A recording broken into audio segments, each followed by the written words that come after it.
Karong buntaga sa spotlight mga kapuso atong ilahon kining sugbuanon nga talent. Nag-viral ni siya sa social media tungod sa iyang makapadani nga tingog samtang nagkanta ni siya sulod sa usa ka mall mga kapuso. Doon na sabi siya giapilan karon nga singing competition dinhi sa Kapuso Network ug atong ila-ilahon siya karong buntaga si Mariel Baguio. Good morning Mariel, welcome sa GMA Regional TV. Kumusta man ang kinabuhi nimo karong panahon na? Hello, may buntag. So, thank you kayo sa pag-invite, no? Karon okay ra jud kayo. I'm doing great. Pero medyo busy pod kamay kapag prepare sa The Clash. Aha. Imong studies kumusta man Mariel? Medyo daghan jud buhatonon pa og anseranan sa module kay college is dili na jud magaog chill. Let's talk Yeah. about your video nga nag-viral ka sa social media. High school pa ka ato, di ba? How do you feel nga murag daabot na kuno kapin sa 10 million ang views ato, daghan ang mi-comment, daghan sa kayo mi-share, daghan nakadaig sa imong talento. Kasi ako ga-expect kay dato mo trip ra jud to sa akong barkada.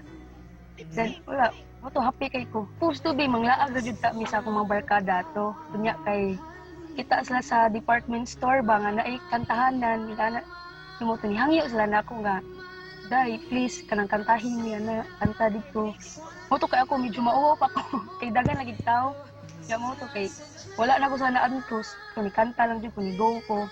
Ug karon gumikan adto buhat asab ka og mga song covers. Kano sa man ka nagsugod ini Mariel?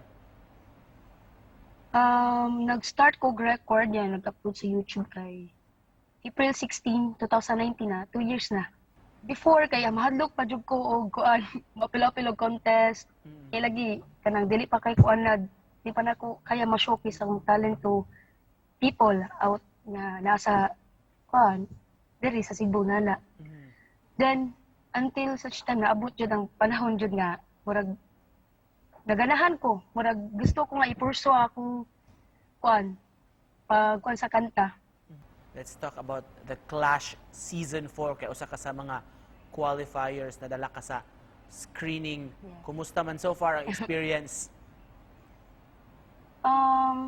Karon kay happy kay ko kay wasad ko ga-expect nga makasud sad ko kay sa kadaghang nindot og tingog diri sa Cebu ug sa laing kuan sa tibok Pilipinas jud. Daghan jud kay nindot og tingog but I didn't expect nga makasud ko. So para nila nakitaan nila potential.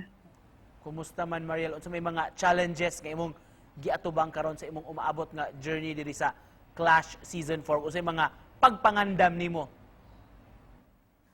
As of now, wa pa jud kayo mga challenges no kay unless if nanajud ko dito sa stage jud sa The Clash. Ana siguro na ko makuha nga mga challenges kay daghan kayo kog mga kontra nga mga maayo og tingog. Nya karon kay nangandam jud kog maayo, nagpractice kog maayo sa akong mga song nga pwede isabak dito sa The Clash. As in, nag-prepare na jud ko. Pwede ba nga mangayo mig sample sa imong bulawanon nga tingog? Di lang ikaw, hindi lang ikaw ang nahihirapan.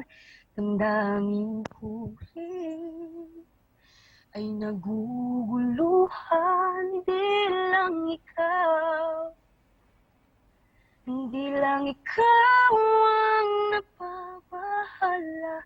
Bulong ng isip, huwag kang pakawalan, ngunit puso ko ay kailangan kang iwan. Very significant song kay mauni ang nakuhaan, mauni ang mong giawit sa nag-viral gyud mo kay nga video dito sulod sa department store. To cap this off, Mariel, kung doon na kay buot nga ipaambit nga mensahe sa atong mga viewers ro buntaga. I hope nga tagaan ko sa inyong full support para sa pagkuhan ako sa The Clash. And yes, support lang dito sa kuan OBM, Regional Bisaya Music. Alright, thank you so much Mariel sa pagpaambit sa imong talento ug good luck sa imong journey sa Season 4 sa The Clash. Mga kapuso, Cebuana Talent.